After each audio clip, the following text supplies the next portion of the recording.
Hello friends, welcome back once again. मैं श्याम कृष्ण बिन Sam education channel में आप सभी का स्वागत करता हूं। आज हम डिस्कस करेंगे डे 14 में चैप्टर नंबर 13 रोकड़ लेन देन तथा लेखा cash receipt payments and accounts के बारे में। इसमें चार पांच टॉपिक्स हैं मेन उसके बारे में हम डिस्कस करेंगे। पहला है रोकड़ नकदी तथा तिजोरी कैश एंड चेस्ट के बारे में डिस्कस करेंगे। तो सबसे पहला हम डिस्कस करते हैं गवर्नमेंट मनी क्या है, सरकारी धन क्या है।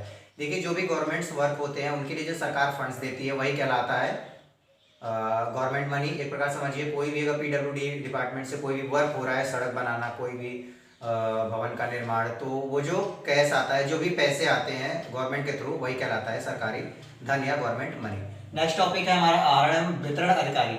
देखिए, जो सरकार फंड देती है, फंड जिस अधिकारी के थ्रू, मतलब एक प्रकार समझिए किसी कोई एक ऐसा व्यक्ति होता है जिसको जो गवर्नमेंट मनी होती है वो उसके किसके लिए, जो उसकी प्राप्ति करता है, उसको भुगतान का अधिकार जिसको प्राप्त होता है वही कहलाता है आहरण एवं वितरण अधिकारी, जिसको हम डीडीओ भी कहते हैं। DDO drawing and distributing officer, DDO कहते हैं उसको। क्या होता है, जो गवर्नमेंट मनी होती है उसकी प्राप्ति तथा भुगतान का उसको अधिकार प्राप्त होता है। अब हम डिस्कस करते हैं रोकड़ या नकदी। आप जैसे आपको भी कुछ रोकड़ या नकदी के बारे में पता होगा, जैसे करेंसी हो गई, सिक्के हो गए, डीडी हो गया, इन सब के बारे में आपको पता है। वही चीजें इसमें भी है।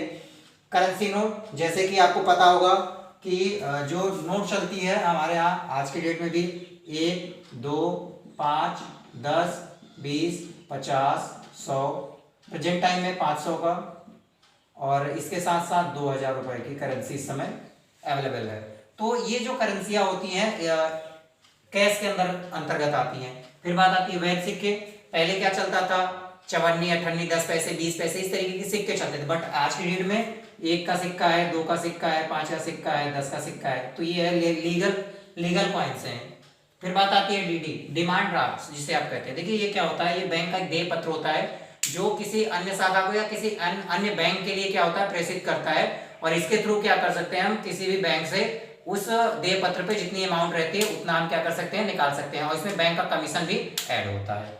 फिर बात आती है प्रेषण अंतरण रसीदें, जिसे कहते हैं रिमिटेंस ट्रांसफर रसीद।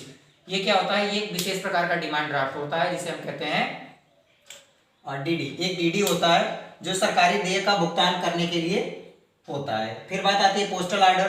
देखो, ये एक डाक विभाग का है।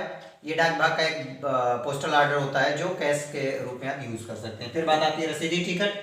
अगर कोई भी 20 रुपए से अधिक का भुगतान कर रहे हैं तो जो रिसिप्ट होती है उस पर आपको क्या लगाना होता है, रसीदी टिकट लगाना आवश्यक होता है। तभी ये जो रसीद होता है तभी इसकी वैल्यू है, अदरवाइज इसकी कोई वैल्यू नहीं है। तो कैश में करेंसी नोट, वैध सिक्के, डीडी और आईटीआर इसे कहते हैं, प्रेषण अंतरण रसीदें जिसे हम आईटीआर कहते हैं, पोस्टल ऑर्डर, ये सब सारी चीजें आती हैं।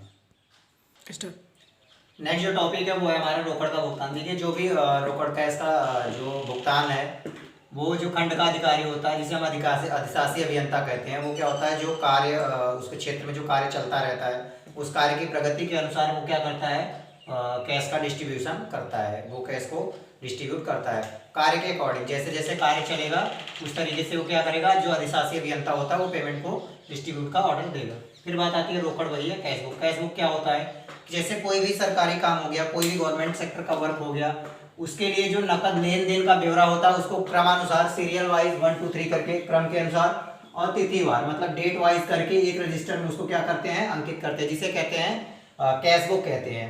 ये दो प्रकार का होता है। एक मुख्य रोकड़ बही। देखिए, जो खंड होता है, खंड से जो भी प्राप्ति और भुगतान होता है वो मुख्य रोकड़ बही में नोट होता है। एक होती है सहायक रोकड़ बही, सब्सिडरी कैश बुक। ये क्या होता है, जैसे नियमित स्थापना मतलब जो पर डे वर्क होता है उसमें वेतन तथा भत्तों का भुगतान जो होता है उसको हम किस में लिखते हैं, सहायक रोकड़ बही में लिखते हैं। फिर बात आती है रोकड़ पेटी है जिसे तिजोरी कहते हैं। जो भी गवर्नमेंट सेक्टर का पेमेंट होता है, जो आता है ट्रेजरी बैंक या अन्य स्रोत से सरकारी कैश जो भी प्राप्त होता है, अब देखिए उसका जब तक खर्च नहीं होगा तब तक वो डीडीओ के पास रहता है, जिसे हम एक धातु की मजबूत पेटी में रखते हैं। एक वो क्या होता है, धातु की मजबूत पेटी होती है जिसको दीवार के फर्श में या तो ज्वाइंट करवाते हैं, या तो जो दीवार होती है, सॉरी, एक फर्श में या तो दीवार में उसको हम ज्वाइंट करवाते हैं। और ये क्या होता है, धातु की बनी होती है जिससे ये बहुत मजबूत होती है। अब इसको क्या करेंगे, या तो मोटी चेन से या डबल लॉक का ताला इसमें लगा देते हैं। तो उसमें क्या होता है, तिजोरी, उसमें क्या रहते हैं, जो सरकारी धन होता है वो पड़ा रहता है। कोशिश ये रहनी चाहिए कि जो तिजोरी होती है उसमें कम से कम पेमेंट होनी चाहिए, इस चीज का ध्यान रखना चाहिए। अब कैश के लेन देन में क्या क्या सावधानियां बरतनी है ये देखो। सबसे पहले है व्यक्तिगत तौर पे धनराशि की सुरक्षा। जो लेन देन कर रहे हो तो वो सेल्फ से क्या होना चाहिए, उसकी आपको व्यक्तिगत तौर पे उसकी क्या करनी है, सुरक्षा करनी है। प्राप्ति तथा भुगतान का रसीदी व प्रपत्रों पर लेखा व सत्यता। अब क्या करेंगे, प्राप्ति तथा भुगतान उसका क्या करेंगे, रसीदों पर उसका ब्यौरा होना चाहिए, उसकी प्रूफ होनी चाहिए।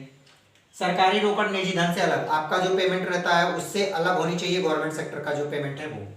तिजोरी में दो ताले होते हैं, जो तिजोरी होती है उसमें दो ताले होते हैं, एक तो रोकड़ अधिकारी के पास और दूसरा जो कैशियर होता है उसके पास चाबियां होती है। पेमेंट जब भी लेना होगा तिजोरी खोलने के लिए एक रोकड़ अधिकारी और दूसरा कैशियर की आवश्यकता होगी।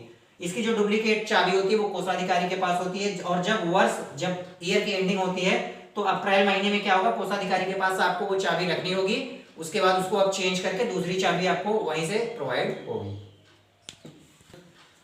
नेक्स्ट जो टॉपिक है वो हमारा है चेक द्वारा भुगतान। पेमेंट्स हम कैसे चेक के थ्रू करेंगे। सबसे पहले हम पढ़ते हैं चेक या चेकबुक। देखिए जो बैंक में किसी भी व्यक्ति का किसी भी एक प्रकार से समझिए जो बैंक में अकाउंट होता है, तो अकाउंट के थ्रू बैंक क्या करता है, एक आपको चेक देती है। तो वो क्या करेंगे, आप किसी के नाम पे उस अमाउंट का चेक देंगे, जिस व्यक्ति को देंगे ये क्या होता है, ये सरकार ये खाता द्वारा बैंक को एक लिखित आदेश होता है, जिसको यदि आप बैंक में जमा करेंगे तो जो चेक धारक होगा और उस चेक पे जितनी धनराशि अंकित होगी बैंक क्या करेगा, उस चेक धारक को पेमेंट करेगा। और जो चेक होता है 10 रुपए से कम का चेक नहीं होता। और ये चेक की जो एक बुक होती है उसी को कहते हैं चेक बुक। ठीक है। नेक्स्ट टॉपिक है कालातीत चेक। देखिए जैसे कोई भी मान लीजिए आज की डेट में मैं बात करूं, अगर मान लीजिए 1 मई 2020 का चेक है, तो आफ्टर 3 मंथ 3 महीने बाद अगर आप इस चेक को ले जाएंगे तो बैंक आपको पेमेंट नहीं करेगा। तो इसी को कहते हैं कालातीत चेक, टाइम बाउंड चेक। अगर कोई भी चेक आपके पास है तो आप 3 महीने के अंदर उसका पेमेंट बैंक से ले लीजिए, अदरवाइज क्या होगा, पेमेंट आपको नहीं मिलेगा। तो वो जो आपका चेक होता है वो आपको रिटर्न करना पड़ेगा। फिर अगर कोई चेक आपका खो गया, जिसे हम कहते हैं खोए हुए या गुमशुदा चेक, उस पर क्या होता है, अगर आपका चेक खो गया है तो आप क्या करेंगे, वितरण अधिकारी को सूचित करेंगे। वितरण अधिकारी को जब आप सूचित करेंगे तो वो अधिकारी क्या करेगा, चेक को उस चेक बुक के थ्रू बैंक से जाकर के चेक को स्टॉप कर देगा, रोक देगा, ताकि उस चेक पे पेमेंट ना हो पाए। तो जो सेकंड चेक द्वारा पेमेंट था, इसमें 2 ही टॉपिक इंपॉर्टेंट थे जिन पे हम डिस्कस कर लिए। नेक्स्ट टॉपिक है हमारा वो है सरकारी धन प्राप्ति। किस तरीके से आप सरकारी धन प्राप्त करते हैं। तो जो एक अवर अभियंता जेई होता है उसके सरकारी धन प्राप्ति की क्या क्या सोर्सेस हैं। देखिए जो एक अवर अभियंता होता है उसके जो विभिन्न स्रोत होते हैं सरकारी धन प्राप्त करने के लिए, और उस सरकारी धन प्राप्ति का वो क्या करेगा, लीगल एक रिसिप्ट बनाएगा और उसे 3 दिन के भीतर ट्रेजरी या खंड कार्यालय में उसको जमा भी करना होगा। तो पहला स्रोत ये है कि जो निरीक्षण गृह होते हैं और जो डॉक बंगले होते हैं उसका किराया बिजली का शुल्क वो प्राप्त करेगा, उस एक सोर्स तो ये हो गया। दूसरा ये बेकार या टूटे औजार जो होते हैं उनकी नीलामी से जो धन प्राप्त होगा। तीसरा है आवासीय भवन या कार्यालय, जो वहां जो घास होती है उनसे जो धन प्राप्त होती है। फिर बात आती है स्टॉक में अगर कोई भी फालतू सामान है उससे जो धन प्राप्त होता है। सड़क पट्टी, नहर के किनारे, कार्यालय में जो पेड़ होते हैं या तो वो सूख जाए या तो वो गिर जाए तो उसकी नीलामी से धन प्राप्त होता है, ये सोर्स है। कार्यालय हो गया तो उसके पास जो साइकिल की स्टैंड होती है, साइकिल स्टैंड या कैंटीन का ठेका देने पर जो धन की प्राप्ति होती है। तो ये सोर्सेस थे अवर अभियंता को धन प्राप्ति के। फिर नेक्स्ट टॉपिक है अवर अभियंता की रसीद पुस्तिका। जो एक जेई होता है उसकी जो रिसिप्ट बुक होती है। देखिए कोई भी जो रिसिप्ट होती है, मेन रिसिप्ट पे हम क्या करते हैं, कार्बन कॉपी लगा करके 2 डुप्लीकेट कॉपी तैयार करते हैं। एक तो एक भुगतानकर्ता के पास होती है और दूसरी कार्यालय में रिकॉर्ड के रूप में बची रहती है। अब देखिए जेई रसीद जो होती है वो 3 प्रति एक साथ, जेई जो होता है वो एक साथ 3 प्रतियां तैयार करता है। प्रथम प्रति जो धन होता है जो जमा करता है उसके पास होती है पहली प्रति। दूसरी प्रति 3 दिन के भीतर वो क्या करेगा, खंड अधिकारी को वो जमा करेगा, और जो तीसरी प्रति होती है वो जेई के पास वो जमा करता है। तो जो चैप्टर 13 था उसके हमने 3 टॉपिक पे डिस्कस कर लिया। तीसरा टॉपिक था सरकारी धन प्राप्ति। इसमें 1-2 टॉपिक और बचे हैं जिसपे हम डिस्कस डे 15 में करेंगे। तो वीडियो अगर आपको पसंद आए तो आप लाइक शेयर कमेंट जरूर करें। कोई भी प्रॉब्लम्स आती है तो आप प्रॉब्लम्स को कमेंट्स में रखिए, हम उन प्रॉब्लम्स को जरूर से जरूर दूर करने की कोशिश करेंगे। Thank you.